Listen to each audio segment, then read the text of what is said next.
राजस्थान प्रदेश में सबसे ज्यादा दलित महिलाओं की असमत लूटी गई और इस बार कोई भी जो विधायक बहुजन समाज पार्टी का जीतेगा, निश्चित तौर पर बहुजन समाज पार्टी इतनी ताकत में कि बहुजन समाज पार्टी की सरकार होगी।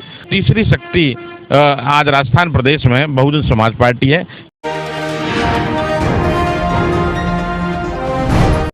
सुमरत सिंह प्रदेश प्रभारी बहुजन समाज, आकाश आनंद जी के नेतृत्व में यात्रा चली तो उनका युवाओं में इतना इफेक्ट रहा, इतना प्रभावी वो रहे कि आज पूरे राजस्थान प्रदेश के जो युवा हैं, बहुजन समाज के युवा हैं, सर्व समाज के युवा हैं, वो माननीय आकाश आनंद जी का साथ देना चाहते हैं, बहुजन समाज पार्टी का साथ देना चाहते हैं।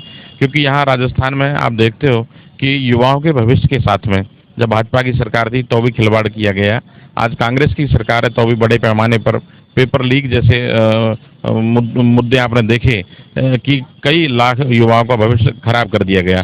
तो उनको अपना भविष्य जो दिख रहा है युवाओं को, तो माननीय आकाश आनंद जी के नेतृत्व में अपना भविष्य दिख रहा है। इसलिए सारे युवा आज सत्ता परिवर्तन हो और बहुजन समाज पार्टी की ताकत यहाँ मजबूत हो।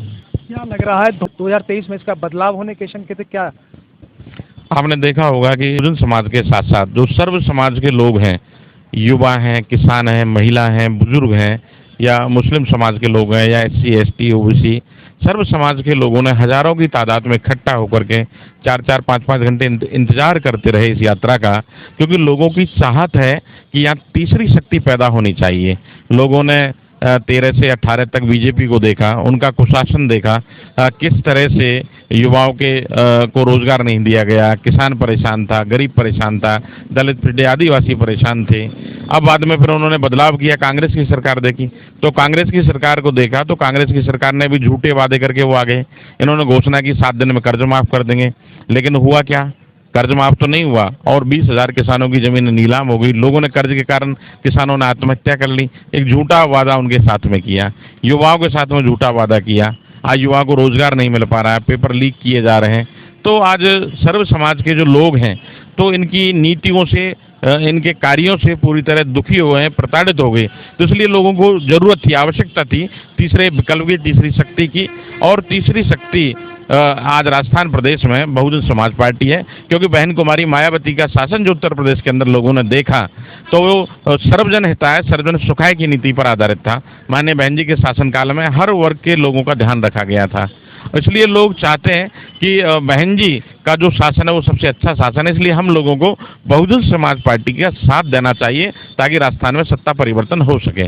और इसका हमें पूरी यात्रा में सर्व समाज के लोगों ने भरोसा दिलाया और आज पूरे बहुजन समाज पार्टी के जो कार्यकर्ता पूरे जोश खरोश के साथ लगे हुए हैं। और इस यात्रा को निकलने के बाद में जो कांग्रेस भाजपा के कार्यकर्ता हैं, आज उनका मनोबल पूरी तरह गिर चुका है, वो कमजोर हो चुके हैं कि बहुजन समाज पार्टी की इतनी बढ़ती हुई ताकत को देख करके।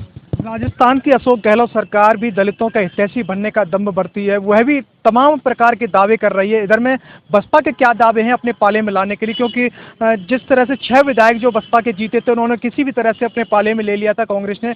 अब आप किस तरह से दावा करते हैं? बहुजन समाज को माननीय कांशीराम साहब ने, आदरणीय बहन कुमारी मायावती जी ने राजनीतिक रूप से जागृत कर दिया है और बार बार अब उनके बहकावे में छलावे में नहीं आने वाले हैं। आज कांग्रेस पार्टी यदि या फिर अशोक गहलोत मुख्यमंत्री जी इन्हें दलितों के हितैषी होते तो राजस्थान प्रदेश में सबसे ज्यादा दलित महिलाओं की असमत लूटी गई, गैंगरेप की घटनाएं हुई, उनकी हत्याएं की गई थी। क्यों नहीं उनको आज तक संरक्षण मिल पा रहा, उनको न्याय नहीं मिल पा रहा, अपराधी गिरफ्तार नहीं हो पा रहे हैं, क्या हालात हो रहे हैं? यदि दलितों की हितैषी ये सरकार होती तो फिर बैकलॉग को पूरा कर दिया होता। दलितों की हितैषी सरकार होती तो फिर इनको आबादी के अनुपात में आरक्षण का कोटा बढ़ा दिया गया होता। ऐसा नहीं किया गया। तो इस कांग्रेस की जो गहलोत सरकार है, जो बेचारे गरीब लोगों ने बहुजन समाज पार्टी के विधायकों को जिताया तो उनको खरीदने का काम किसने किया? इन गरीबों की, दलितों की ताकत को कमजोर करने का काम किसने किया? 2 बार विधायक जीते तो खरीदने का काम तो अशोक गहलोत ने किया था। तो ये कब से दलितों का हितैषी हो गया? ये दलितों का हितैषी नहीं, बहुजन समाज के लोग जानते हैं।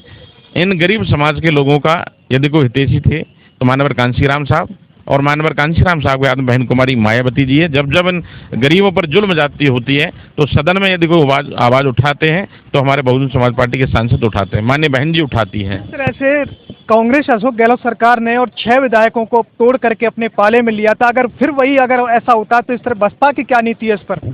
नहीं, इस बार आदरणीय बहन कुमारी मायावती जी ने विशेष प्लानिंग हमको दी है और इस बार कोई भी जो विधायक बहुजन समाज पार्टी का जीतेगा, निश्चित तौर पर बहुजन समाज पार्टी इतनी ताकत में कि बहुजन समाज पार्टी की सरकार होगी और सरकार का विधायक कभी छोड़ के नहीं जाता है। बहुजन समाज पार्टी की अपनी सरकार होगी तो लोगों के काम भी होंगे और जांच परख करके अच्छे लोगों को चिन्हित करके बहुजन समाज पार्टी इस बार टिकट देने का काम करेगी।